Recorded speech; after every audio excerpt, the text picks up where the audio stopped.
220 horsepower. Is that still rideable on public roads and on the racetrack? We'll find out for you in this video.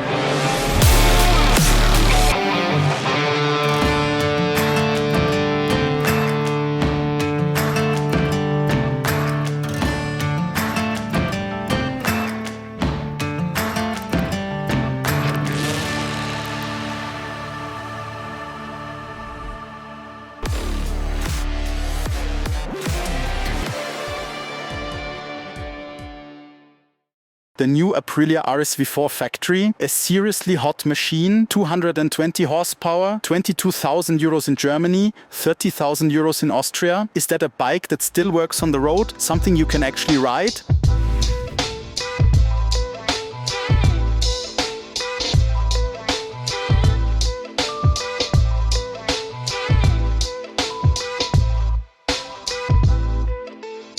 In this comparison, I'm basically the average rider. On top of that, we've got Max. You all know him as our very sporty rider from the editorial team. Then we've also got Lena Kemmer with us, our up-and-coming racer from 1000 PS, who is often really fast on the Yamaha R7 and now also does road and racetrack testing for us. And of course, who could be missing? Martin Bauer, our high priest of speed, who takes absolutely everything with two wheels to the absolute limit. Here at the Slovakia ring for the 1000 PS track days, the four of us are putting the bike through a thorough test. And to make everything as comparable as possible, we've also mounted super grippy Pirelli Supercorsa SP tires in the 4th generation. Maximum comparability so that you get really solid results from us.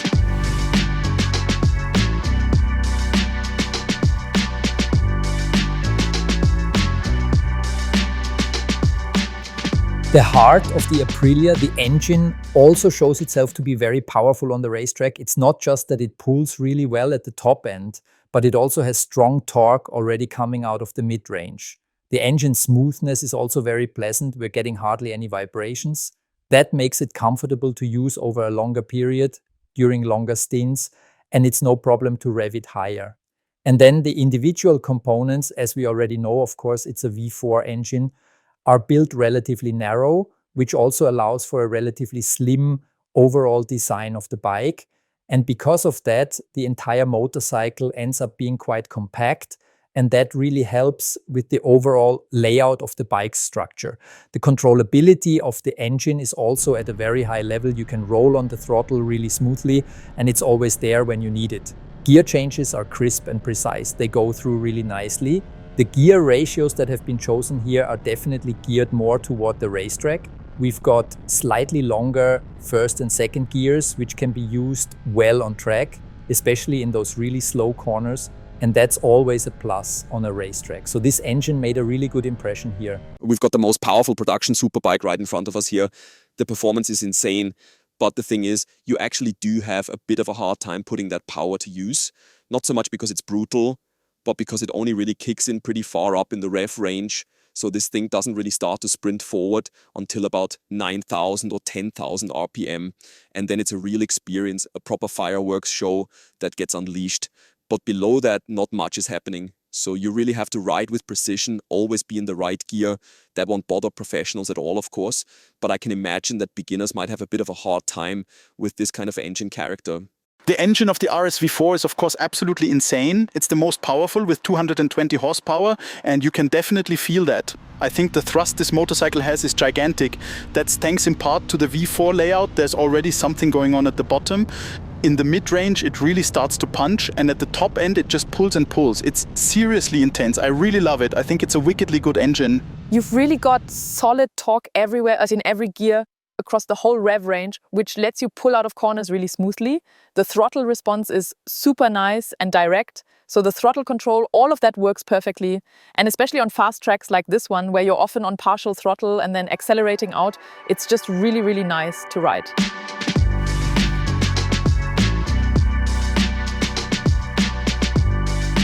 What we've got here is an Öhlins suspension system with electronic adjusters, and that means we also have active regulation. Active might be a bit of an overstatement, but at least while riding, a few adjustments can be made on the fly.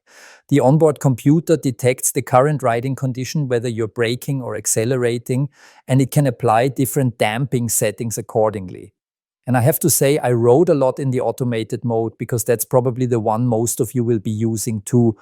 You don't have to worry too much about whether you need more compression or rebound damping. Instead, you've got pre-configured modes straight from the factory, and they give you a great base to build on. On the racetrack, of course, I use the track-optimized automatic mode, and that actually allows for quite a bit. On the one hand, I wouldn't exactly call it comfort-oriented, but it is still relatively on the soft side for what you'd expect from a track setup. But even so, there's a ton of precision. The bike stays calm, no excessive movement. You can dive into corners fast without getting a vague or wobbly feeling. So in that sense, the chassis is fantastic, very precise. The only thing, when you accelerate hard out of a corner, especially once the rear tire starts to wear down a bit, you sometimes get a bit of movement at the rear. Nothing super unsettling, but still it could be a little more composed there. I'm convinced that under different conditions you could fine-tune that further with custom damping settings and get even better results. But in the pre-selected mode we used for the racetrack today, it worked really well, very balanced, very composed under braking. You get good support and can hold a tight line. So in terms of suspension performance, I've got to say, really good, even on the racetrack. When it comes to the suspension, fully electronic Öhlins suspension on the racetrack, for me, I have to say, flawless. The connection, or better said, the way the suspension works is so good that I always had a very clear sense of what was happening underneath me. For my riding skills, that was just perfect. And I have to say, our Pirelli tires, which we're using as the standard tire across all the bikes today, really helped too. The Supercorsa SP 4th generation gave me tons of feedback. And especially here on the Aprilia RSV4, paired with this great suspension setup, I have to say, I felt absolutely at home in the saddle. I didn't miss a thing.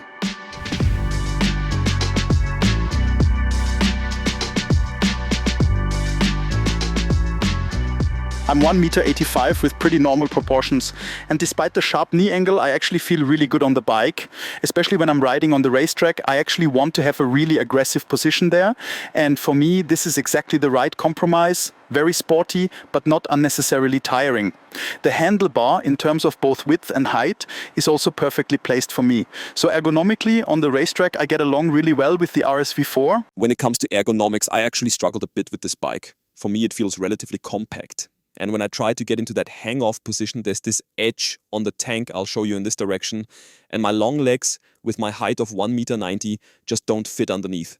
So I really have trouble locking in my legs and getting a solid grip position. I think smaller riders probably won't have an issue with this, but when I sit up front, where I'm actually supposed to be, you can already see in a proper aerodynamic position, I'm basically smashing my head into the windscreen. So what do I have to do? I have to scoot back, but I can't scoot back very far because the seat is raised up so high in the rear that I automatically slide forward again. So yeah, I did have some challenges with the ergonomics. It wasn't quite as compatible with my body size as I would have liked. One small gripe, the clutch lever isn't adjustable. And come on, we've got a seriously expensive high-end motorcycle here. And little details like that, I feel like it would have been nice to have. On the plus side though, the control elements for the 2025 model year are still great. They've been redesigned a bit. But on the left-hand side, I still have traction control adjustment via plus minus buttons while riding, and I can also adjust wheelie control while on the go using the button next to the format switch. So that's a feature I really liked. And just quickly, a note about the lower body position. You can see it visually, the knee angle is pretty extreme. I found it a bit more comfortable on the BMW or the Ducati. The foot pegs here are placed very high up, which obviously gives you massive lean angle clearance, but like I said, smaller riders probably have it easier here than I do. I can't really get myself into a comfortable position on the Aprilia, which is a real shame because it is a really good and fast bike. But I find it really uncomfortable that the foot pegs are so high up. That puts your legs way up. And if you look at me when I lean into a turn, I'm sure there's space toward the back, but then you're sitting even higher up. And for me, my knee actually hits my elbow, which is weird because the bike is supposed to be relatively large, but on the other bikes we've brought with us today, you've got noticeably more room to move around. So I think that could be a real issue for taller riders like myself. On top of that, the tank is too low for me, or actually the windscreen is too low, because when I really try to tuck in for an aerodynamic position, I get direct airflow hitting my helmet. It doesn't flow nicely over the top. And that becomes pretty annoying at higher speeds because you get that constant pressure up there. And also the wind noise gets really loud. And I mean, we've got a fully fed bike here. You'd really expect to have good wind protection.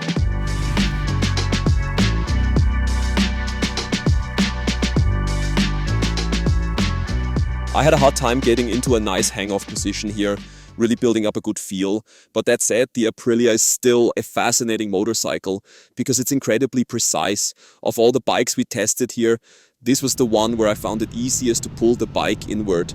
It was also the one where I could ride in that V-shaped classic superbike style the most, because it just makes it easy for you to tip the bike back in again at the corner exit. That kind of folding in, that turning in again, I found that really fascinating on this bike. Truly great. As for stability, it's really solid too. There's good inherent stability built into this motorcycle. The only downside, as I mentioned before, was my own position on the bike, that I couldn't quite anchor myself on it the way I would have liked. But overall, handling-wise, this bike made a really solid impression on me too. Personally, I really like the handling of the RSV4. On the racetrack, it plays to exactly the strengths I expect from a bike like this, namely incredible stability. And in terms of handling, I find it very neutral. I don't get the sense that it wants to fall into corners or that it resists turning into the line. Instead, I get the feeling it does exactly what I want. And if I do need to correct my line, because maybe I didn't quite hit the apex right, I can still make that adjustment even at deep lean angles. A little push here, a slight shift in body position there, and the bike still responds beautifully. So in terms of handling, for me, top notch. We've got an ultra precise chassis here, really straight line stability, and tons of feedback from the wheels, especially from the front. It's like it's on rails when you tip it in. Gives you an incredible sense of feel and trust in the front end. Even if you're not such an experienced rider, you're able to carry high corner entry speeds pretty quickly because the front end gives you that much confidence and calmness. And that's one of the most important things you need if you really want to ride a bike quickly.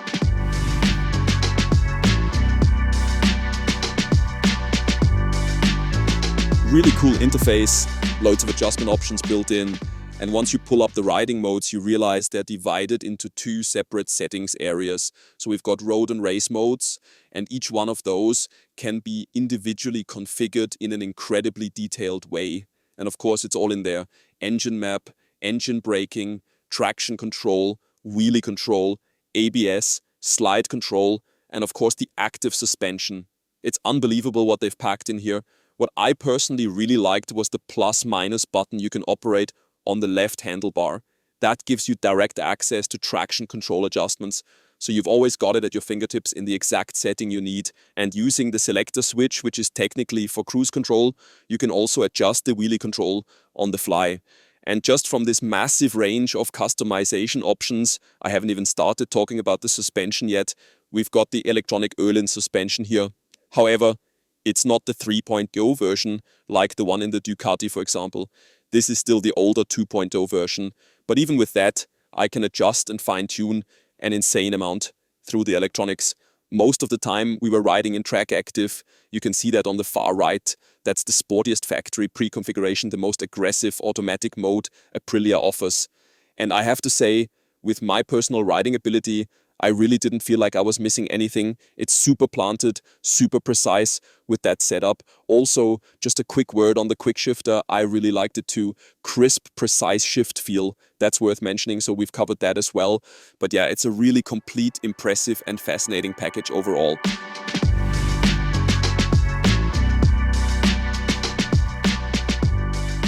330mm discs and Brembo Stylemer are high-performance calipers straight from the factory. What could possibly go wrong? It's honestly fantastic. The Aprilia really brakes hard, seriously hard. Great lever feel too. A really nice balance between a crisp pressure point, but also just enough lever travel to give you that fine control. I have to say the brakes really fascinated me here. Stability under braking is also excellent. You can trail brake the bike deep into the corner, right up to the apex before letting off. It just gives you a great feeling. You build confidence quickly in the stopping power it offers. And even if you're not a super experienced rider, I think you can still get a lot out of it thanks to that really intuitive lever feel. And from a visual standpoint, well, I don't know. Personally, I've always liked the look of the Stylema calipers better. But hey, this is where you guys come in. Drop us a comment and let us know what you think of these new Hypure calipers here. They're supposedly a bit lighter than the Stylemas, but just as stiff and efficient. It's something new from Brembo, and I think it's great. Bottom line, I was definitely impressed with how the Aprilia delivers under braking.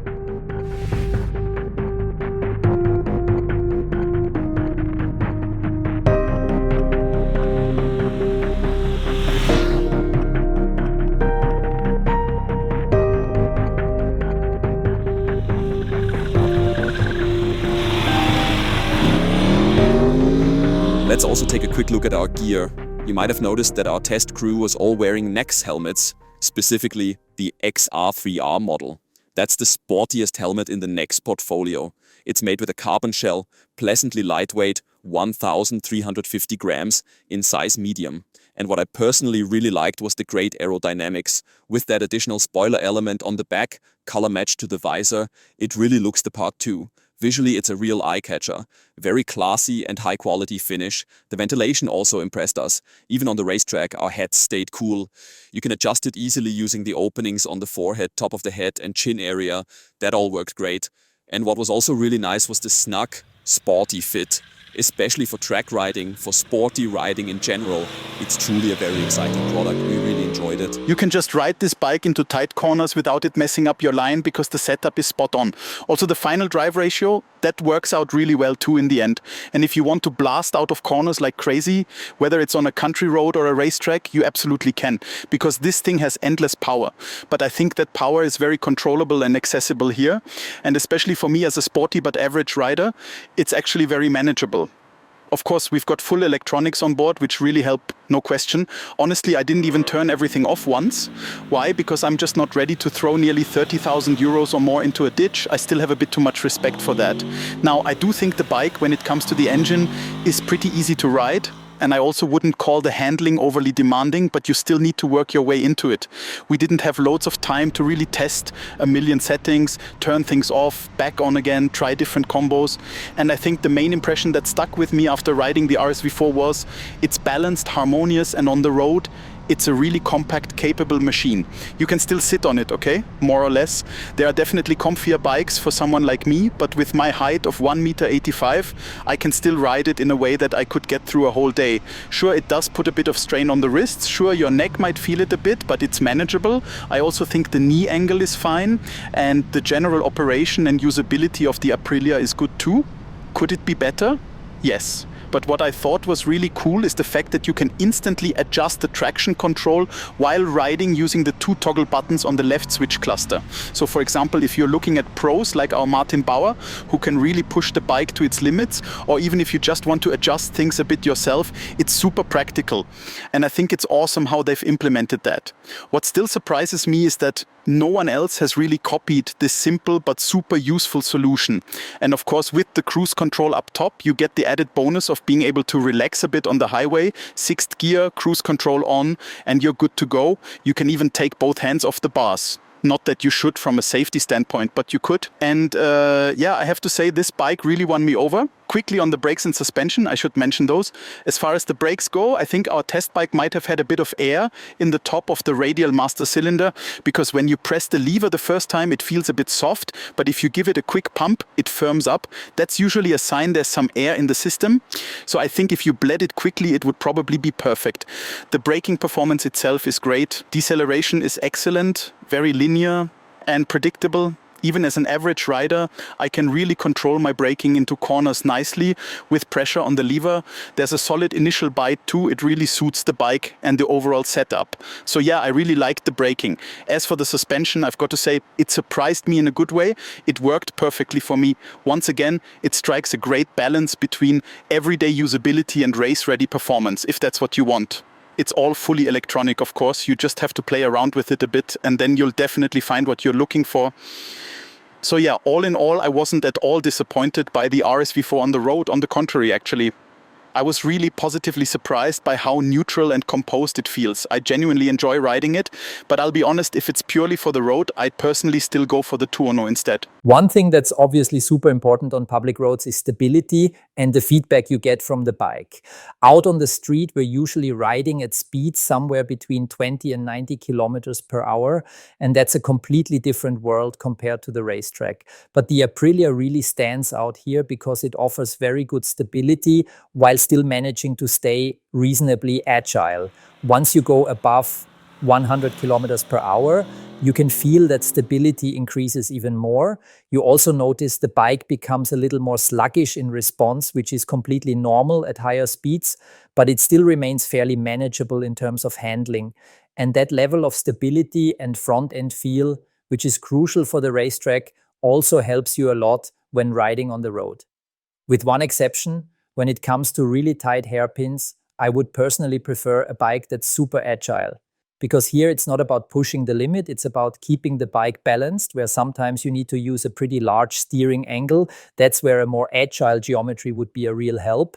And it's exactly in that scenario where you can feel that the RSV4 is very much designed for stability, which makes it a bit more reluctant to tip into tight corners. Now, the electronics do exactly what they're supposed to do. Whenever there's too much power, it gets dialed back perfectly. We've got all the info and adjustment levels built in. And what I really like about the Aprilia is that you can adjust the level of intervention on the fly using the plus and minus buttons, which are very nicely positioned and super easy to reach on the left side. That's something you can't always do so easily on other bikes.